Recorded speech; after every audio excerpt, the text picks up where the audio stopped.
안녕하세요.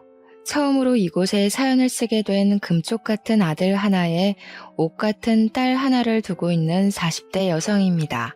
저는 지금 작은 인터넷 쇼핑몰을 운영하고 있어요. 큰 사업체는 아니더라도 그래도 꽤 매출이 괜찮습니다. 제가 처음 사업을 시작한 것은 혼자 아들을 키워내야 했기 때문입니다. 그때 당시 남편이 없었거든요. 그리고 거짓말처럼 그 남편 덕분에 사업이 번창하게 되었습니다. 이제 이야기해 드리겠습니다. 제 팔자가 참 기구하다 했지만 어쩌면 그 사람 덕분에 행복한 나날을 사는 건 아닌지 생각하기도 합니다. 남편을 처음 만난 것은 제 대학 동창회 주선으로 만난 소개팅이었어요. 둘은 같은 직장 선후배 사이였거든요. 처음에는 연애보단 제 취미에 관심이 많았기에 몇 번이나 소개팅을 거절했었습니다. 30살이 넘은 나이였지만 결혼에 대한 생각이 없었습니다. 그런데 우연히 제 사진을 본 남편이 친구에게 끈질기게도 소개팅을 소개해 주라고 졸랐답니다. 저는 그냥 나와서 차 한 잔, 밥 한 번 이렇게 말하는 친구의 요구를 거절할 수가 없었습니다. 정말 소개팅에 의욕이 없었지만 친구의 면도 있고 화장도 예쁘게 하고 치마도 예쁘게 차려입고 소개팅 장소에 나가게 되었죠. 그도 정말 만반의 준비를 하고 나왔는지 세미정장에 머리까지 야무지게 넘겨 세팅을 하고 왔더라고요. 신사 중에 신사 이미지를 풍기는 게 우습기도 하고 카페에서 격식을 차려 앉은 그가 호감이 가기까지 했어요. 그리고 가끔 던지는 유머가 정말 센스가 넘쳤죠. 여자는 길을 건널 때 안쪽에, 여자는 차가운 곳에 앉으면 안 된다고 손수건에. 정말 시대에 맞지 않는 그의 젠틀해도 저는 마음에 들었나 봅니다. 그래서 그가 애프터 신청을 하자 냉큼 받아들였습니다. 귀가 찢어져라 웃어대던 그는 다음 데이트 코스를 벌써 쪄놨다며 기대하라고 하더라고요. 사실 오래 만날 거란 기대 없이 나간 자리였고 막상 나가서 보니 호감 가기도 했고 30대가 되다 보니 외롭기도 했는지 그 남자를 계속 만나게 되었습니다. 항상 데이트를 정성스럽게 준비하는 그였기에 그와 자연스럽게 만남을 가졌죠. 그러다 저는 갑작스러운 임신을 하게 되었습니다. 분명 피임을 한다고 한 것 같은데 말이죠. 제가 임신 소식을 알렸을 때 그는 뛸 듯이 좋아하더라고요. 자신이 아빠가 된 게 맞냐면서요. 그의 모습에 저는 이 남자 나를 사랑하는구나 하고 느꼈어요. 1년도 안 된 연애에 저는 사실 그를 사랑하는지 확신이 서지 않았습니다.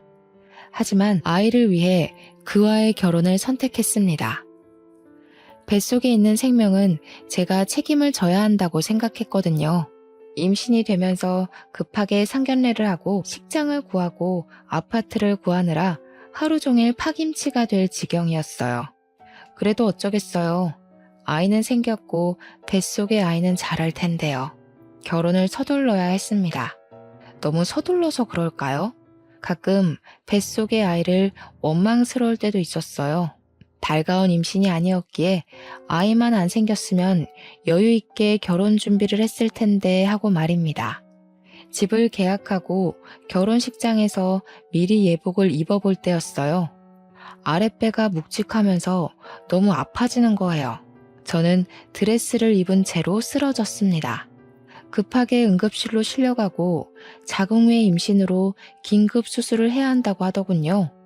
자궁에 정상적으로 착상을 한 게 아니라 제 왼쪽 나팔관에 착상을 해서 자궁외 임신이 되었다고 했습니다. 조금 늦게 발견했는데 더 늦었다면 나팔관 파열로 큰일 날 뻔했다고요. 아이가 들어있는 나팔관을 어서 잘라내야 한다고 하더군요. 순간 눈물이 왈칵 흘렀습니다. 결혼 준비로 제때 산부인과에 가서 진찰을 받지 않아서 그런 건 아닌지, 제가 아이를 환영하지 않아서 생긴 일은 아닌지, 아이가 제가 원망한 걸 알아서 그렇게 된 일은 아닌지 머릿속에 별별 생각이 들더라고요.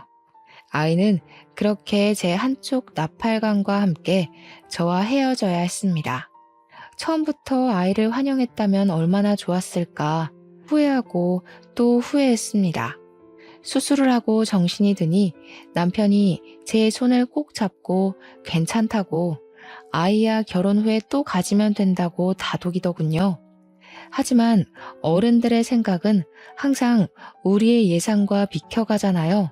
저희 역시 다르지 않더군요. 그때 병원으로 찾아온 시어머니와 시아버지는 저를 보시자마자 남편과 저에게 닥달을 하셨습니다. 아니, 뭘 어떻게 했길래 아이가 착상을 엄한 곳에 해? 제 몸에 이상 있는 거 아니냐? 이제 나팔관도 하나 없다면서. 그럼 임신은 가능하긴 한 거야? 아유, 어머니 걱정하지 마세요. 나팔관 하나 잘라냈어도 나머지 하나가 있잖아요. 금방 생긴 아기니까 결혼 후에도 금방 생길 거예요. 뭘 그렇게 걱정을 하고 그러세요. 저는 둘의 대화에 꿀먹은 벙어리가 되어야 했습니다. 아이를 잃은 엄마가 왜 죄인 심정이 되어야 하는지 그제야 알겠더라고요. 아무 잘못도 없었지만 저는 그들 앞에서 죄인이 되어 있었습니다. 방금 의사 만나고 왔다. 나팔관 하나만 남으면 그만큼 임신율이 떨어진다고 하더구나. 그래가지고 정상적인 애를 낳긴 하는 거야? 문제 있는 애 낳지 말라는 법도 없잖아. 당장 이 결혼 취소해. 처음부터 애부터 달고 오는 애를 거두는 게 아니었어. 어머니, 무슨 말을 그렇게 말하세요. 그래도 제 아이 엄마입니다. 제가 사랑하는 사람이고요. 저 사람 혼자 애를 만들었어요.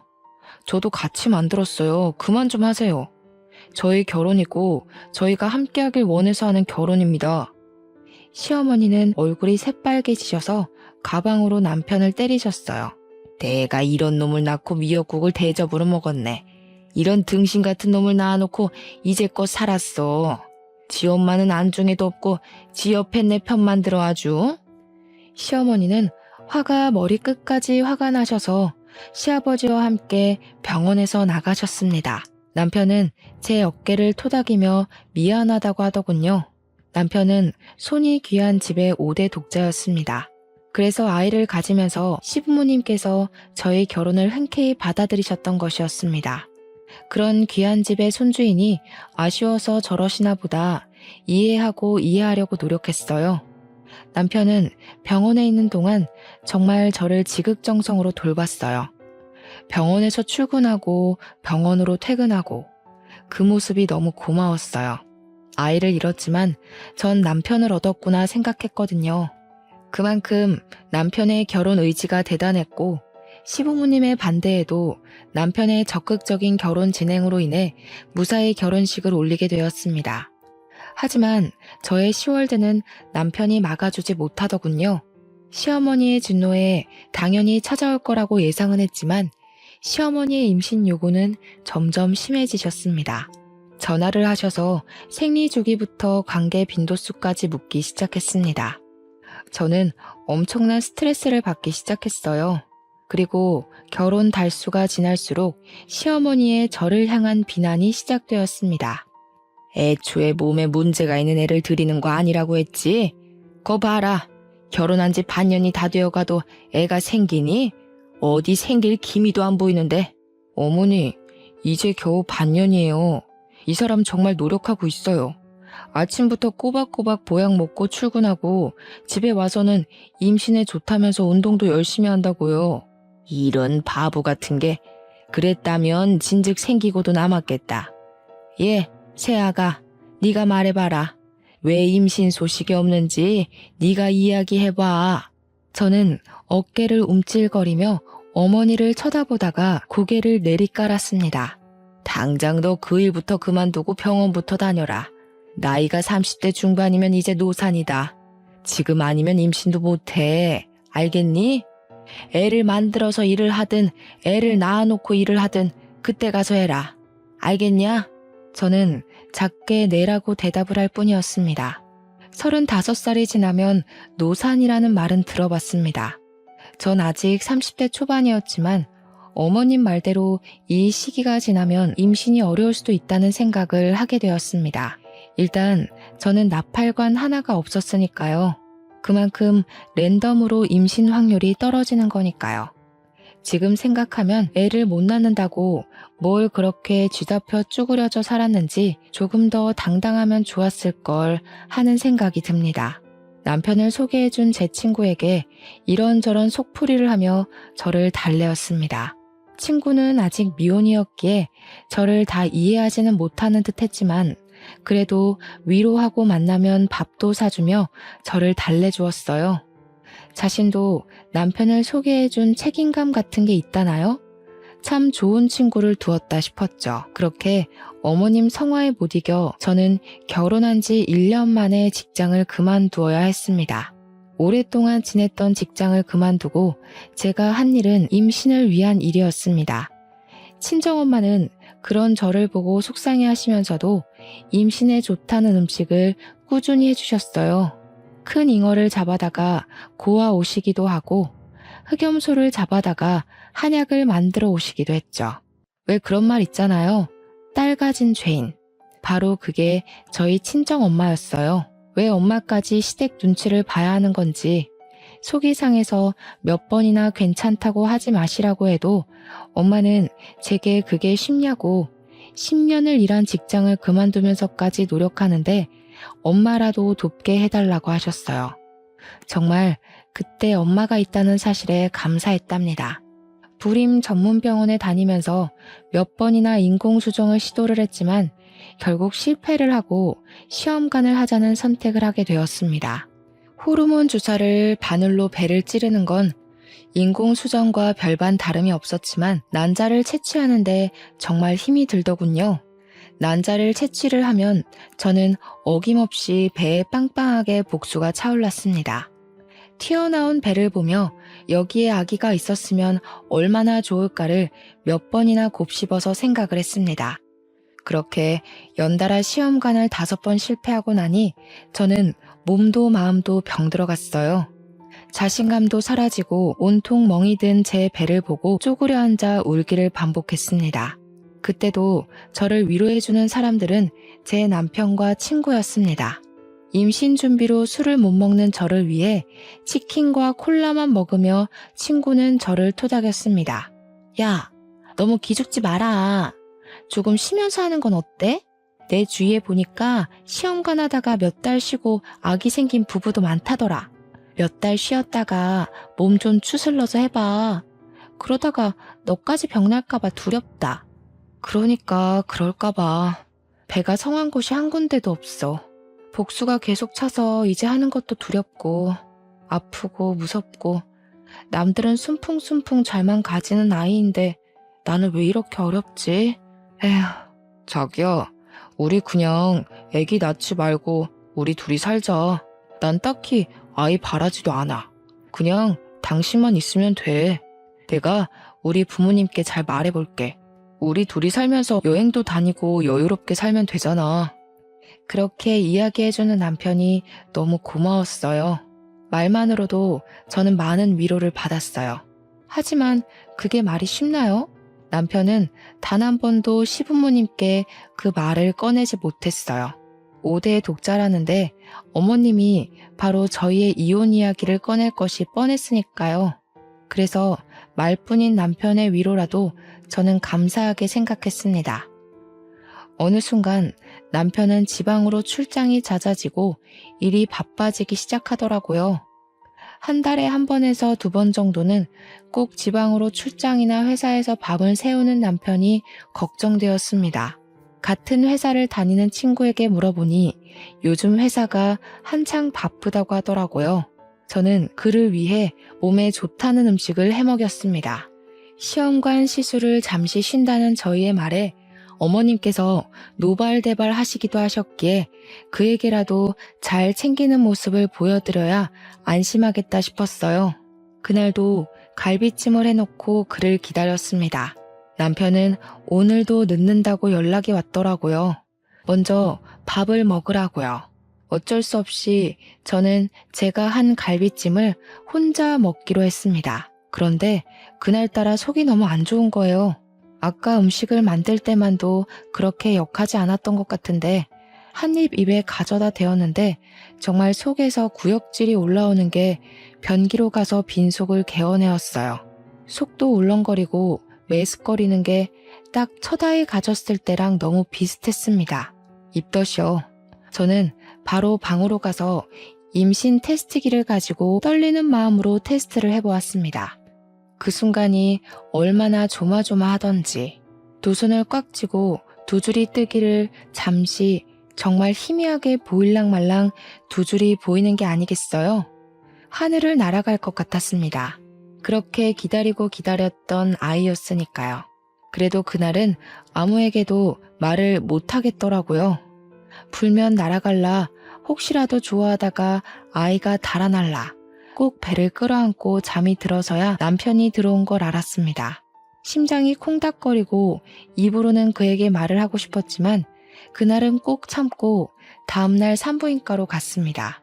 한참을 대기를 하고 기다리고 들어가 진찰을 받았지만 아직 아기 집은 안 보이는 초기인 것 같다고 피검사를 받고 돌아가라고 하더라고요. 초기라서 안 보인다는데 피검사를 받고 돌아오는 내내 불안하고 초조했습니다.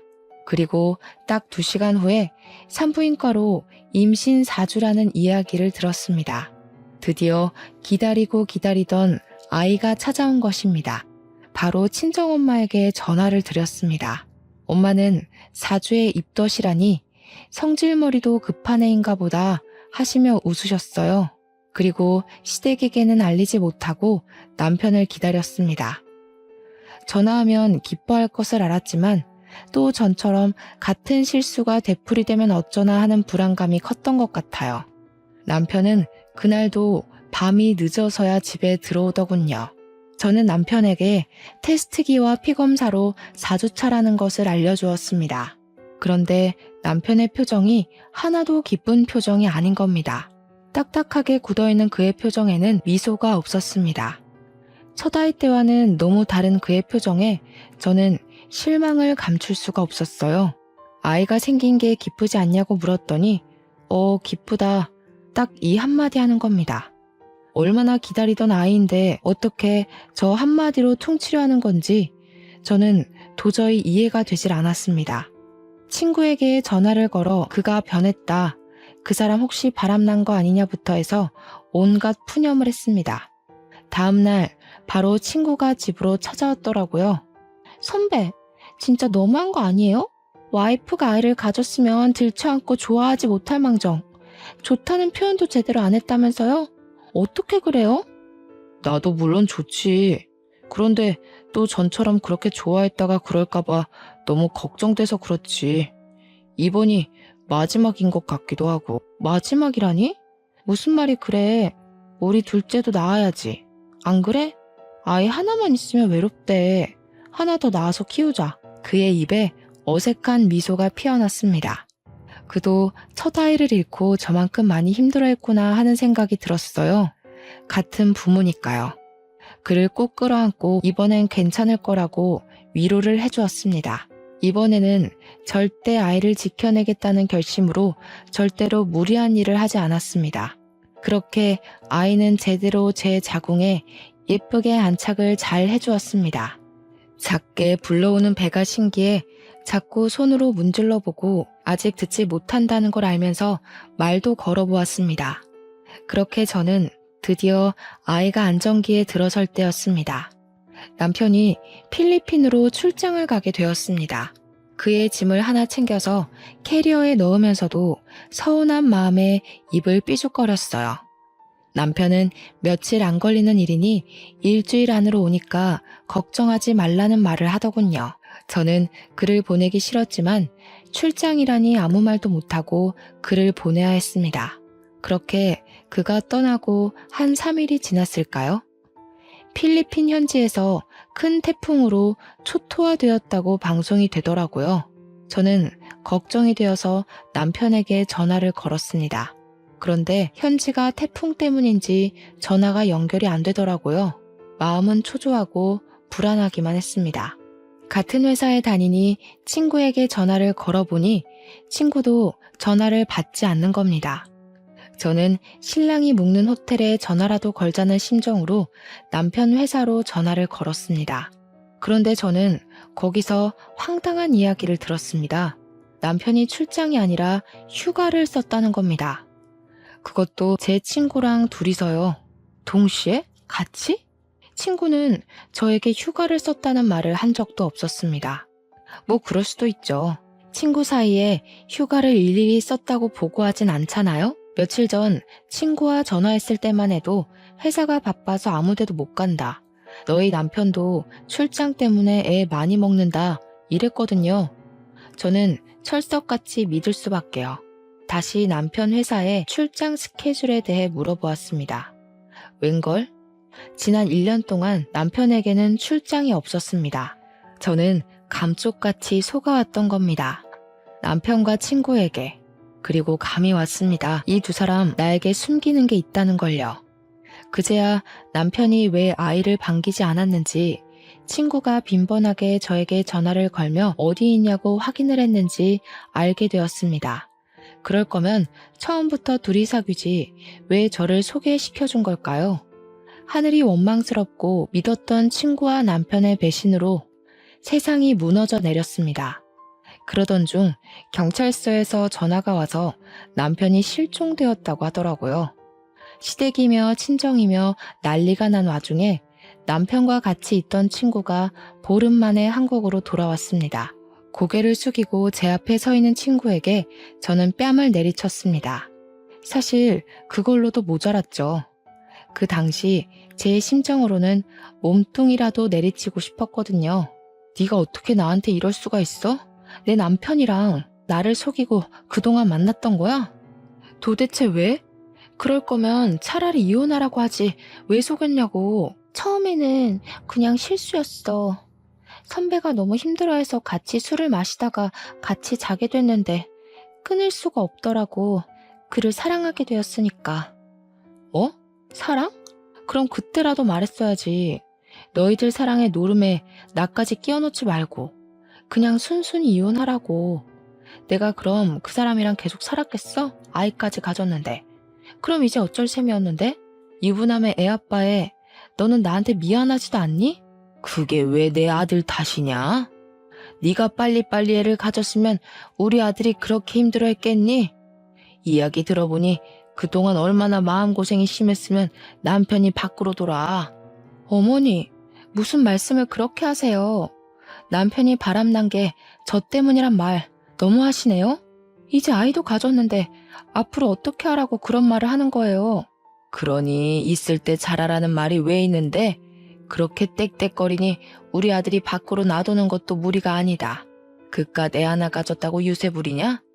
아비 잡아먹은 애를 누가 반긴다고 그렇게 얼굴 빳빳하게 들고 서 있나 몰라? 사돈, 듣자 하니까 말 좀 가려서 하세요. 여기 저희도 있는 거 안 보이세요? 그동안 저희 애한테 그런 식으로 말씀하신 거예요? 시어머니는 친정엄마를 위아래로 훑어보셨어요. 이래서 사람은 가려서 사귀라는 말도 있는데 내가 집에 사람 하나 잘못 들여서 이게 무슨 꼴이냐? 지금 내 아들은 살았는지 죽었는지도 모를 판에 아휴 내가 말을 말아야지. 시어머니는 획 돌아서 가버리셨어요. 아무리 아들이 사라졌다지만 시어머니의 냉정함에 혀를 내둘렀어요. 어떻게 저렇게 태연하게 계실 수가 있는 건지, 혹시 남편은 주워온 아이가 아닌지 의심까지 들 정도였어요. 저는 배를 끌어안고 울고 또 울었어요. 갑자기 남편도 사라졌는데 아이 또한 아빠가 사라졌으니까요. 제대로 사랑 한번 못 받아본 아이가 가여웠어요. 돌아온다고 해도 바로 이혼을 할 생각이었으니까요. 그래도 이렇게 손 놓고 있을 수만은 없었습니다. 아이의 아빠니 일단 찾아놓고 죽이던지 살리던지 머리를 죄다 뽑아놓든지 하자고 생각하고 여기저기 전화를 돌리면서 남편을 수소문하기 시작했어요.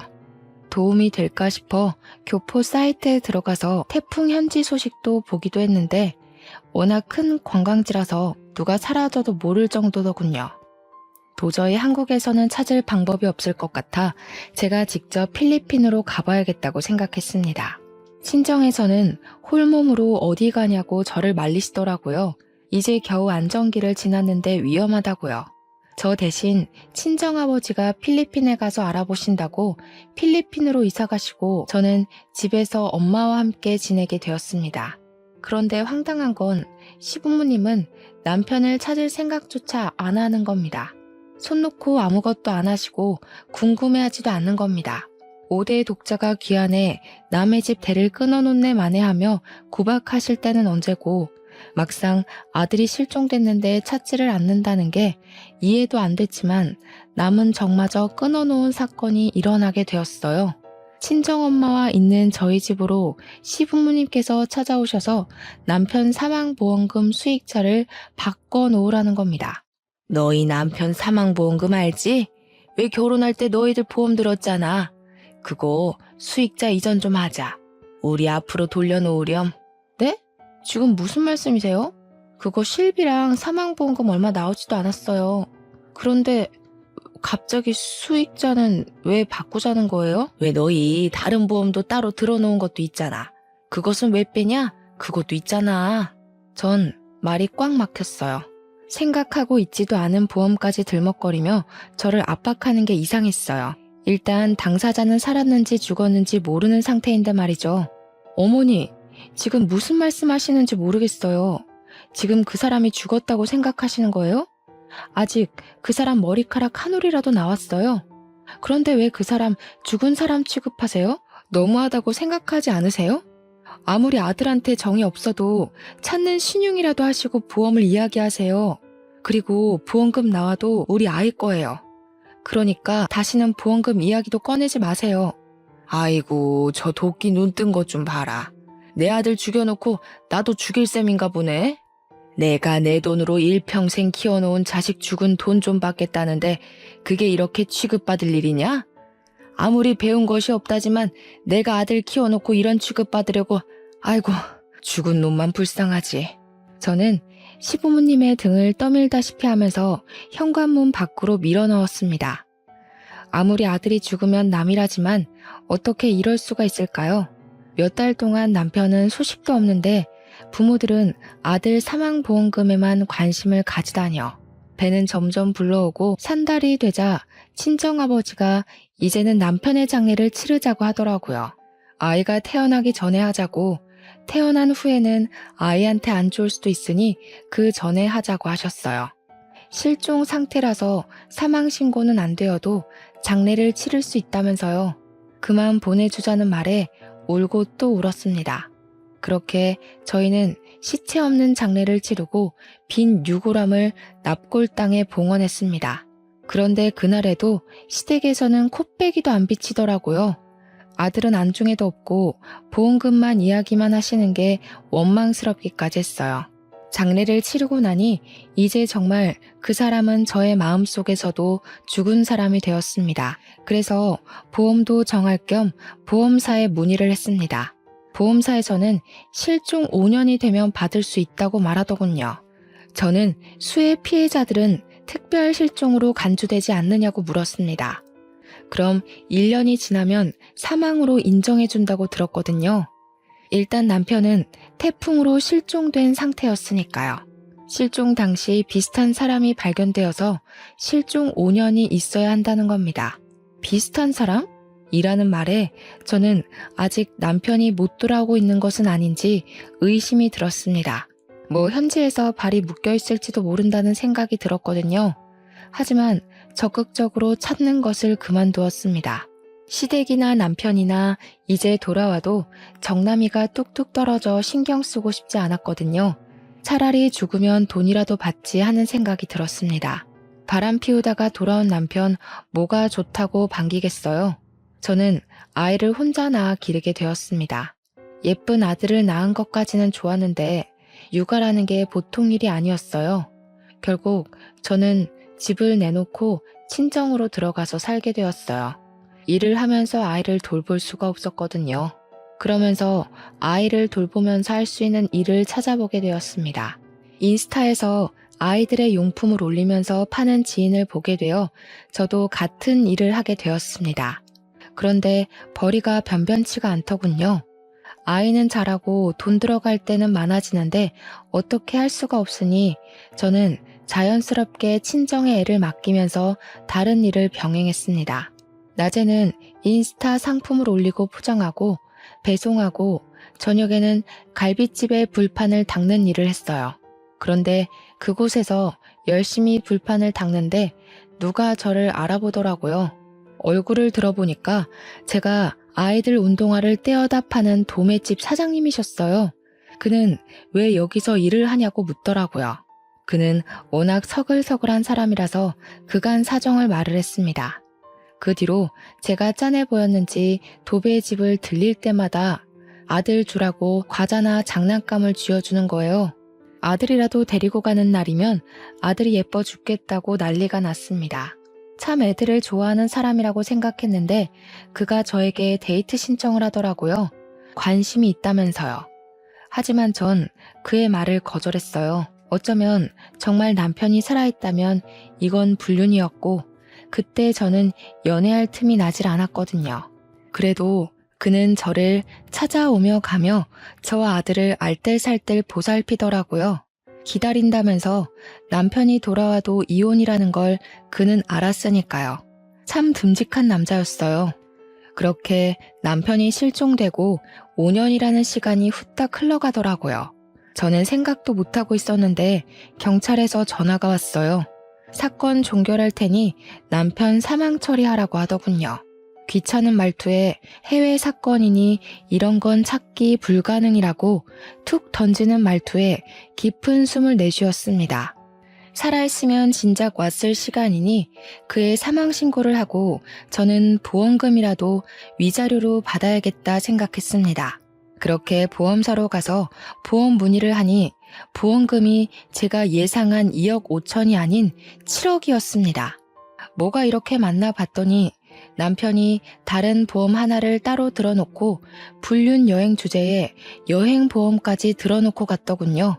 참 기가 막히죠. 그래도 저는 그 돈을 감사히 받았습니다. 아들 잘 키우라고 돈은 넉넉하게 남겨뒀네 생각했습니다. 그리고 그 돈을 가지고 인스타의 작은 쇼핑몰이 아닌 인터넷의 쇼핑몰을 차렸습니다. 본격적으로 일을 시작하니 인스타에서 입소문이 크게 나면서 대박을 터뜨렸습니다. 드디어 숨이 트이는구나 싶었어요. 죽은 남편 덕이라고 생각했죠. 양심은 있구나 하고요. 그리고 거래처 사장이었던 그가 저에게 청혼을 했습니다. 남편도 사망 신고도 했고 사업도 자리 잡혔으니 자신을 받아주라고요. 5년 동안 한결같은 그를 어떻게 싫다고 할까요? 저희는 바로 결혼을 했습니다. 결혼을 하기 전까지 저는 그가 부자라는 사실을 몰랐습니다. 그는 이미 빌딩 몇 개를 소유할 정도로 그 지역에서는 유명한 재력가였더라고요. 왜 말 안 했냐 물어보니 악바리같이 버텨내는 저를 보고 나 돈 많으니 나한테 기대라는 말을 못했다네요. 재수없어 보일까봐 그때 당시 저는 그에게 곁을 내주지 않았었으니까요. 참 섬세하고 따뜻한 사람이었어요. 축복은 연달아 생겨온다고 하잖아요. 그 축복이 저에게 또 찾아왔어요. 그와 결혼한 지 몇 달 되지 않아 저는 둘째를 가지게 되었습니다. 그렇게 그 전에 바라고 바라던 임신이 그를 만나고는 순식간에 이루어지다니 그를 만난 것이 저에게 축복이자 선물 같았습니다. 그는 드디어 아들에게 동생이 생겼다고 얼마나 좋아하던지 그 모습에 또 감동을 했습니다. 그렇게 행복한 시간을 보내고 있는데 갑자기 누군가 현관문을 두드리며 초인종을 신경질적으로 눌러대는 겁니다. 제가 나가보니 전 시부모님이었습니다. 정확히는 실종된 남편의 부모님이죠. 그리고 그 옆으로 제 남편과 불륜을 저지른 친구가 있는 겁니다. 왜 찾아왔냐고 물어보니 전 남편의 사망보험금을 내놓으라는 겁니다. 네가 우리 아들 보험금 받아갔냐? 어디서 베어먹지 않은 행동이야? 응? 다른 남자랑 결혼했으면 내 아들 돈을 우리한테 줘야 하는 거 아니냐? 빨개진 어머님의 얼굴을 보고 저는 이를 꽉 깨물었어요. 그 돈은 절대 뺏길 수 없는 제 아들 돈이었습니다. 아빠에게 유일하게 받은 거니까요. 그게 왜 어머니 돈이에요? 수익자는 저로 되어 있어서 제가 받아온 건데요. 그리고 그의 아들도 여기 버젓이 살아있고요. 제가 왜 드려야 하죠? 아들은 다리를 꽉 끌어안고 처음 본 친할머니, 친할아버지를 물끄러미 보더라고요. 닮은 구석이 하나도 없는데 어디서 내 아들 새끼라고 말하는 거야? 다른 남자랑 생긴 아이인지 어떻게 알겠니? 남편 사망 신고하자마자 결혼해서 살면서 뭐가 잘났다고? 돈이나 내놔. 무슨 말을 그렇게 하세요? 아무리 정이 없다고 해도 어머님 손자예요. 그리고 그 돈은 절대 못 내놔요. 바람 피우다 죽어놓고서 딸랑 그거 남겨놓았는데 제가 왜 줘요? 아들은 울음을 터뜨리고 시부모님과 제 친구는 집 안으로 들어오며 물건을 집어던지기 시작하더라고요. 저는 아들을 꼭 끌어안고 버텼습니다. 퇴근하고 돌아온 남편은 두 눈을 동그랗게 뜨며 소리를 쳤습니다. 지금 뭐하는 짓들입니까? 홀몸도 아닌 사람한테 남의 집에서 뭐하는 짓이냐고요? 당장 나가세요. 당신이 지금 제 편이야? 그새 애까지 가졌어? 정말 할 짓 다 하고 사는구나. 내 아들 죽은 돈 내놔. 7억 내놓으라고. 내 아들 죽여놓고 그 돈 가지고 집 팔자 고치고 앉아있어. 불쌍한 내 아들. 아이고, 죽은 놈만 불쌍하지. 시어머님이 바닥에 앉아서 통곡을 하지 친구는 어머니의 팔을 잡고 저를 노려보더라고요. 제가 시어머님을 그렇게 만든 것처럼요. 남편은 화가 났는지 바닥에 주저앉은 시어머님을 질질 끌고 현관까지 갔습니다. 7억이요? 드릴게요. 드리면 되죠? 당장 나가세요. 내 아들, 내 아내 옆에서 당장 꺼지고 다시는 앞에 나타나지 마세요. 그걸 왜 줘요? 우리 준서 돈이에요. 나중에 크면 줄 거예요. 준서는 내 아들이야. 저 사람들이랑 다시는 엮이게 두고 싶지 않아. 7억 드릴 테니까 계좌 부르세요. 그리고 다시는 내 아들, 내 아내 근처에 얼씬거리지 않는다고 맹세하세요. 시어머니는 정말 거짓말처럼 울음을 뚝 그치고 자리에서 일어나셨어요. 소매로 눈물을 콕콕 찍어내더니 남편에게 계좌번호가 적힌 쪽지를 건네주더군요. 기막히고 어이가 없는 상황에 입이 떡 벌어졌습니다. 남편이 이체된 핸드폰을 보여주니 그제야 입가에 미소를 띠고 그냥 횡하니 사라지더군요. 저는 서러움에 주저앉아 울고 말았어요. 그렇게 쉽게 주고 싶지 않았는데 실컷 골려라도 주고 싶었는데 그걸 홀라당 빼앗긴 느낌이 들었습니다. 울고 있는 저를 남편은 끌어안으며 토닥였습니다. 그만 울어. 준서가 놀라잖아. 내가 그걸 안 주면 또 찾아왔을 테고 그럼 준서가 또 놀랄 거 아니야. 내 아들이 그런 상황을 겪는 게 너무 싫어서 그랬어. 당신 뱃속에 우리 둘째도 걱정되고 내 식구니까. 그리고 우리 준서는 내 아들이잖아. 아버지로서 해야 할 일을 한 거야. 저는 고개를 끄덕이며 그를 꽉 끌어안아 주었어요. 너무 남편에게 고마웠습니다. 정말 마음으로 친자식으로 여겨주니까요. 아들에게 진정한 아빠가 생겼다고 생각했어요. 배가 불러오고 막달이 다 되어갈 때 저에게 전화가 한 통 왔습니다. 경찰서에서 전화가 왔더라고요. 보험 사기로 연루되었으니 출석하라고요. 보험 사기라니 무슨 말도 안 되는 일인가 싶었어요.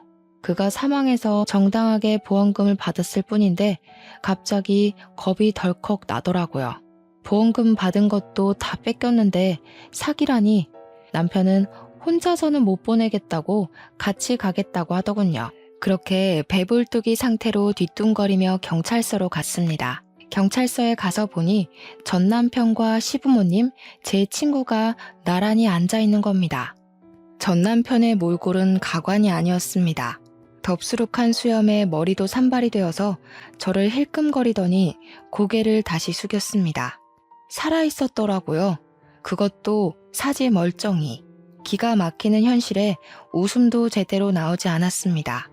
형사님 앞에 앉아서야 제대로 된 상황을 들었습니다. 태풍 당시 남편과 친구는 바닷가 옆 호텔에서 묵고 있었답니다. 바람이 휘몰아치는데도 사진 한번 찍어보겠다고 바닷가로 나갔다가 파도에 휩쓸렸고 친구는 다행히 호텔로 돌아왔더랍니다. 파도에 떠밀려 구사일생으로 옆 섬까지는 살아서 갔는데 말도 안 통하는 곳에서 태풍으로 고립되었대요. 한국으로 전화가 닿긴 했는데 실종됐다는 말에 머리로 재빨리 보험금 계산을 했나 봐요. 대충 7억 정도 받을 수 있다는 생각에 1년만 버티자 생각했는데 그 통화가 실마리가 되어 5년까지 늘어났더랍니다. 그동안 친구가 필리핀까지 왔다 갔다 하면서 보살폈는데 친구도 지쳤는지 오는 게 뜸해지고 한국에서는 돈을 잘 안 붙이니 배고파서 거주지 밖으로 나왔다가 지역 경찰에 붙잡혔다네요. 불법 체류자라고 판단해서 한국으로 추방되고 그 과정에서 실종자가 아닌 게 밝혀진 거고요. 보험사에서는 사기로 판단해서 고소를 진행했답니다. 보험금 수익은 제가 탄 상태여서 경찰이 저에게 전화를 걸었답니다. 남편은 저 대신 그간의 상황을 다 설명하고 시부모님이 집으로 찾아와서 그 돈을 고스란히 가져간 것까지 야무지게 말을 하더라고요. 형사님도 그 상황에 어이가 없었는지 혀를 내두르시고는 쯧쯧 혀를 차시더군요. 저희 보고는 알았다고, 정상 참작되었다고, 돌아가도 좋다고 하셨습니다. 그냥 돌아가려다가 도저히 화가 치밀어 오르는 겁니다. 저는 옆에 서류 뭉치를 들고 고개를 숙이고 있는 전 남편의 머리를 내리쳤습니다. 아야, 왜 때려? 뭐야 당신, 미쳤어? 그럼 지금 제정신이겠냐? 바람 피워, 보험 사기쳐, 아주 골고루 한다. 당신이 친아빠라는 게 내 아들한테 너무 미안해. 차라리 죽지 그럼. 마음속에라도 좋은 추억이라도 가지고 있지. 그는 저를 쳐다보며 입을 움찔거리더군요. 우리 애는 잘 크고 있는 거야? 우리 집안 6대 독자잖아. 잘 키워. 내가 해준 건 없어도 애 아빠잖아. 나중에 만나면 내가 잘해준다고. 아빠가 보고 싶다고. 내가 이런 건 다 너를 잘 키우려고 한 일이라고. 당신도 알잖아. 돈 없이 살면 얼마나 고생해. 그래서 그런 거야. 제 남편은 어이가 없다는 듯이 전 남편을 노려봤습니다. 죄송합니다만 준서는 제 아들입니다.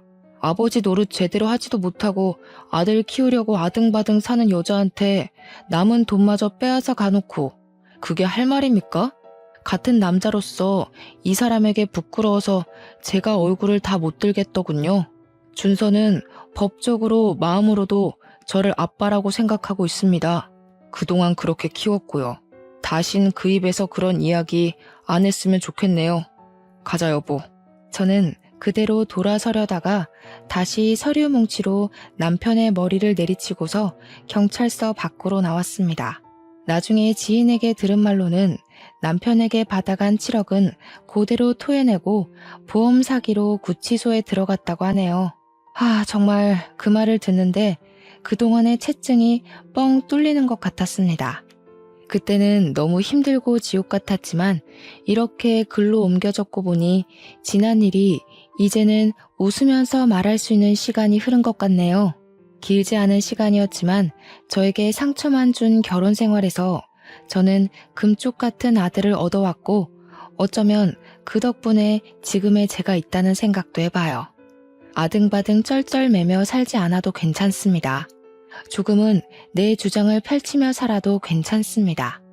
오늘도 다짐을 하고 또 해봅니다. 제 사연을 적어 올리게 된 것도 별별 사람들 속에 그래도 참고 또 인내하다 보면 좋은 일이 생길 거라는 겁니다. 원수 같은 전 남편이 저의 사업을 일으켜줬던 것처럼요. 말이 길어 이만 줄이겠습니다. 사연을 읽어주셔서 너무 감사드려요.